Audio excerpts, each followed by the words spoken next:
کێڵگەی کوردستان لە پارێزگای هەڵەبجە کە کێڵگەی جوتیارێکی نمونەییە هەفتە بازارێکی کشتتوکاڵی بۆ بەرهەمەکانی بە ئامانجی گێڕانەوەی بەها بۆ بەرهەمە ناوخۆیەکان و هاوکات دۆزینەوەی بازار بۆیان کردەوە کە لە هەفتەیەکدا 2 ڕۆژ کراوە دەبێت بەرەو ڕووی هاوڵاتیاندا.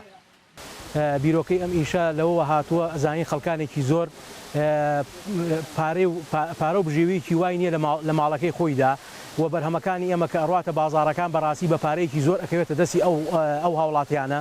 ئێمە ئەم بیرۆکەیە لەوە دروست بوو بەڕاستی زیاترین خەڵک ئیسفادە لەم بیرۆکەی ئێمە بکە.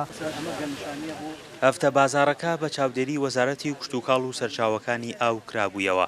وتەبێژی وەزارەتی کشتتوکاڵ لە لێدوانێکدا بۆ دەنگی ئەمریکا ڕایگەیان وەزارەتەکەیان پشتیوانی هەفتە بازارەکان و بەرهەمی ناوخۆ دەکات. ئەکی وەزارەتی کشتتوکاڵ و سەرچاوەکانی ئاو نییە کە برەو بدەین بە بەرهەمی ناوخۆ.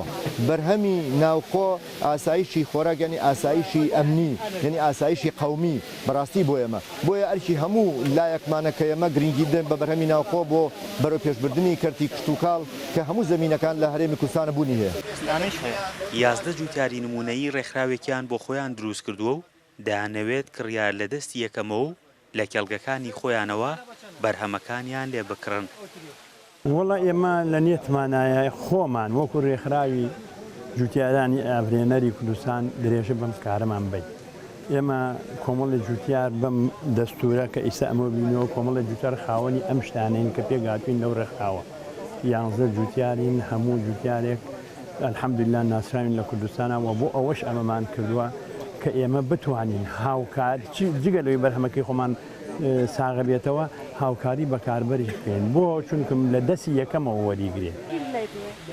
لە هەفتە بازارەکەدا ژمارەیە کۆمپانیای ناوخۆیی بە بەرهەمەکانیان و ژنانیش بە کەلانە و بەرهەمی هەنگوین و قەزوان و گوێز و بەرهەمە ناوخۆیەکان بەشداریان کردبوو بەرهەمەکانیان ساغ دەکردەوە.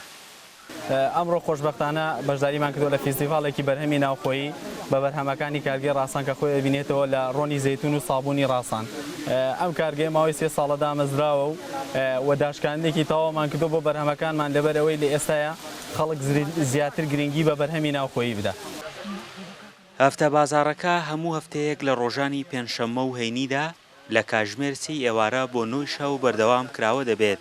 هاوڵاتیان دەتوانن خۆیان بڕۆن لە دەستی یەکەمەوە بەرهەمەکان بە نرخی خوار بازار دەستەبەر بکەن. فەرحان هەورامانی دەنگی ئەمریکا هەڵەبجە.